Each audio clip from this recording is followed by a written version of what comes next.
Praise the Lord. கர்த்தருடைய பரிசுத்த நாமம் மகிமைப்படுவதாக. இன்றைய தியானம் சங்கீதம் 74 77 வரை.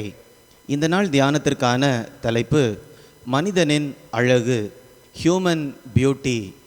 நம் மனிதர்களுடைய வாழ்க்கையை பார்க்கும்போது நமக்கு அழகு என்று சொல்லுவது நம்முடைய உள்ளான ஆவியில், ஆத்மாவில் காணப்படுகிறது அல்லது உள்ளான மனிதனிலே காணப்படுகிறது.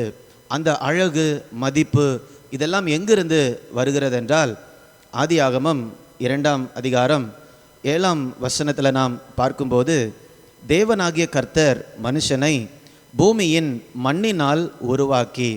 அப்போ தேவன் மனுஷனை உருவாக்குவதற்கு முன்பதாக ஒரு மண்ணாகவே இருந்தான் என்று வேதம் சொல்லுகிறது. அப்பொழுது தேவன் ஜீவ சுவாசத்தை அவன் நாசியிலே ஊதினார், மனுஷன் ஜீவ ஆத்துமாவானான்.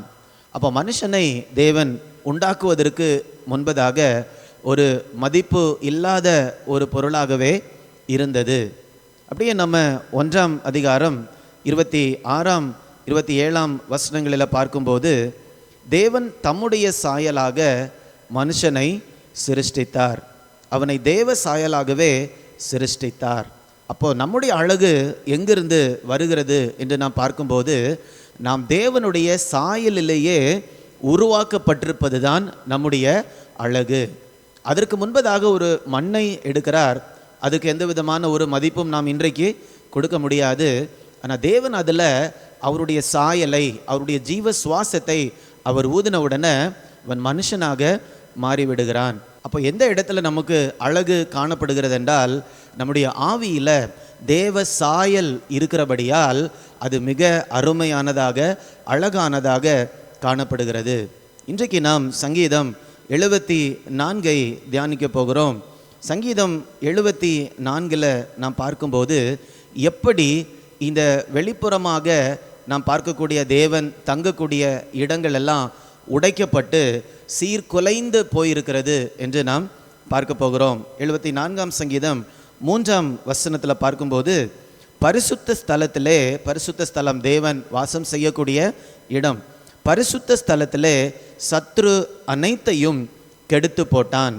அதை தொடர்ந்து நாம் 7ஆம் வசனத்தில் பார்க்கும்போது, உமது பரிசுத்த ஸ்தலத்தை அக்கினிக்கு இரையாக்கி உமது நாமத்தின் வாசஸ்தலத்தை தரை மட்டும் இடித்து அசுத்தப்படுத்தினார்கள்.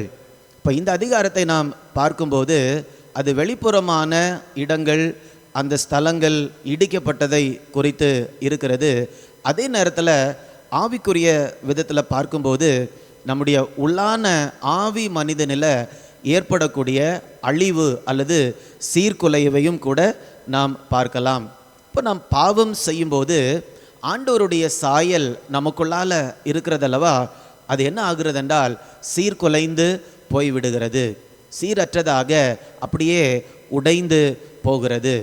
தேவனை நாம் இந்த பூமியில் பிரதிபலிப்பதற்காக தான் நாம் உருவாக்கப்பட்டிருக்கிறோம். அவருடைய சாயலை இந்த பூமியில் நாம் வெளிப்படுத்துவதற்காக. கர்த்தர் எப்படிப்பட்டவர், அவருடைய எல்லா விதமான சாயலையும் பூமியில் நாம் வெளிப்படுத்துவதற்காக உருவாக்கப்பட்டிருக்கிறோம்.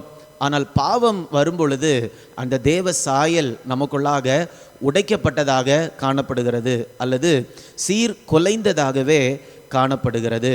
அப்படியே நாம் 9ஆம் வசனம் படிக்கும்போது, எங்களுக்கு இருந்த அடையாளங்களை இப்பொழுது காணவில்லை. இஸ்ரவேல் ஜனங்கள் சொல்கிறாங்க, எங்களுக்கு இருந்த அடையாளங்கள் எல்லாம் உடைக்கப்பட்டு போய்விட்டது, ஆலயம் உடைக்கப்பட்டாச்சு, எல்லாமே உடைக்கப்பட்டு போய்விட்டது. they lost their identity. நம்முடைய வாழ்க்கையிலும் கூட பாவம் உள்ளாக வரும்போது எல்லாவற்றையுமே சீர்குலைத்து விடுகிறது. நம்முடைய அடையாளத்தையே அது மாற்றி விடுகிறது. நம்முடைய அடையாளம் என்ன? தேவனுடைய சாயலாக உருவாக்கப்பட்டிருக்கிறோம். தேவ சாயலை வெளிப்படுத்துவதற்காக உருவாக்கப்பட்டிருக்கிறோம். ஆனால் தேவ சாயல் சீர்குலைந்து போகும்போது, அழிக்கப்படும் போது என்ன நடக்கிறது என்றால், நம்மால் தேவ சாயலை வெளிப்படுத்த முடியவில்லை. அப்பொழுது நாம் நம்முடைய அடையாளத்தை இழக்கிறோம்.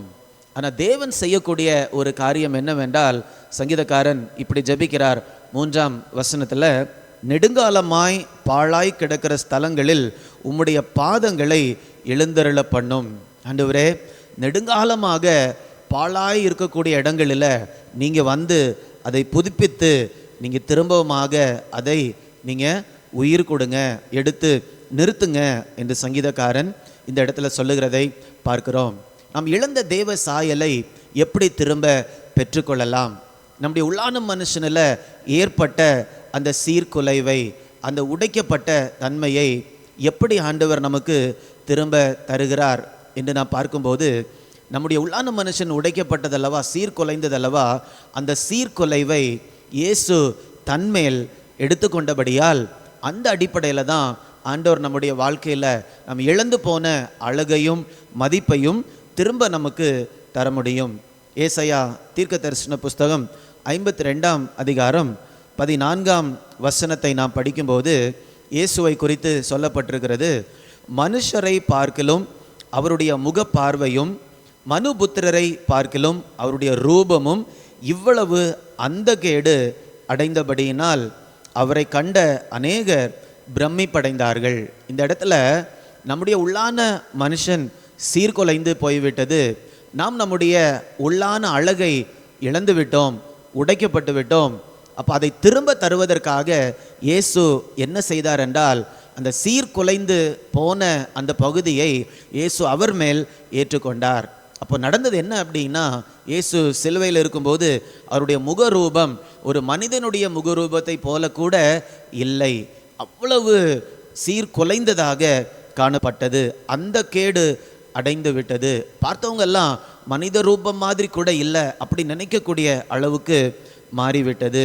ஆங்கிலத்தில் இப்படி போட்டிருக்குது, his face was so disfigured he seemed hardly human and from his appearance one would scarcely know he was a man. அவரை பார்க்கும்போது அவருடைய முகரூபம் அப்படியே குலைந்து போனதாக, சீர்குலைந்து போனதாக, ஒரு முகம் மாதிரி கூட தெரியாததாக காணப்பட்டது. இப்போ தேவ சாயல் நமக்குள்ளால அழிந்து போனது. நாம் நம்முடைய அழகையும் மதிப்பையும் இழந்து நிற்கிற நேரத்தில் இயேசு இந்த பூமியில் வந்து நாம் இழந்த காரியங்களை அவர் மேல் சுமந்து கொண்டார். அவருடைய முகரூபம் மாறக்கூடிய அளவுக்கு அவர் அதை ஏற்றுக்கொண்டார். பாவம் தேவ சாயலை அழித்து போட்டதல்லவா, அந்த அழிவை இயேசு அவர் மேலே சுமந்து கொண்டார்.